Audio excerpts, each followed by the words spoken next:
So before we dive into this video, I want to be extremely clear on this. So you have chosen your project, your main commitment. That's it. And you need to be so committed and so obsessed with it that anything standing in the way of you achieving it will just be destroyed. And this might sound extreme, but I will explain in a bit what I mean with it. As humans, we want things. And not just one thing, no, we want everything. That's just in our nature. And we want it as soon as possible. But here's the truth. Where focus goes, energy flows.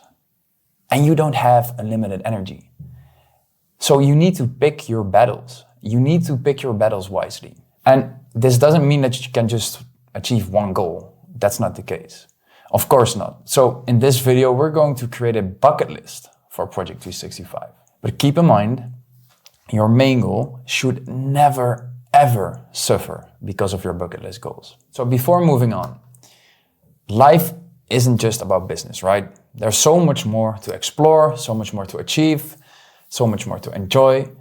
The beauty is, many of these personal goals I just spoke about will actually support your main project because they will help you grow, they will probably keep you motivated, and they will create a more fulfilling life in general. At least that's what I always experienced when I did this.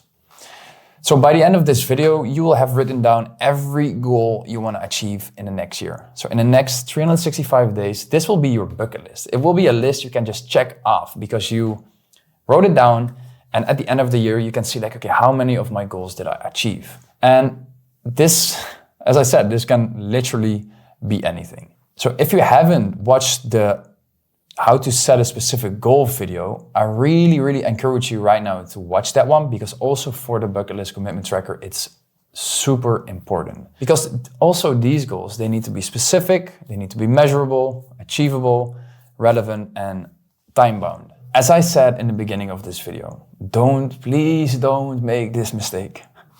I made this mistake too many times.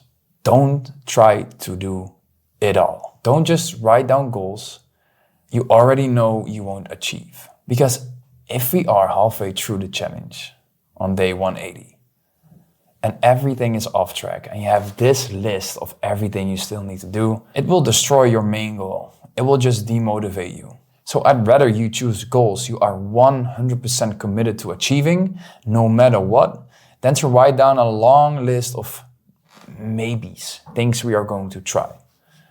So just like with your main project, don't just dip a toe, but write it down and truly commit to it. So with that being said, let's get into my screen and I will show you exactly how to manage the commitment tracker. All right, here we are back in the dashboard. So we just covered the main goal. So now you know exactly how this works. And the same goes for the bucket list commitment tracker. So my first bucket list commitment is run a Hyrox in under 1 hour 15 minutes. Maybe it's going to be even less, but let's put it on this because we need to make it specific. So then we can, the target value is, how much is it? It's like 75 minutes. And yeah, this is just 0 because it's like, yeah, doesn't matter. So this is not started. You can just put it on not started. And when you did it, you can put it on track because then you just finished it.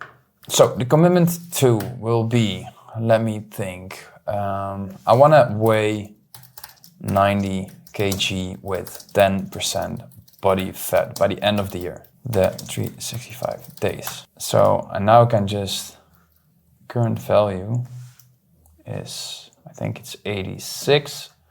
Target value is 90. Commitment 3 is, I want to have 100,000 subscribers on YouTube. And yeah, here you can just make it the way you want it to be. I guess that's it for this video. If you have any questions, you know how to find me. You can just post it in the community. And with that being said, I see you in the next one. Ciao.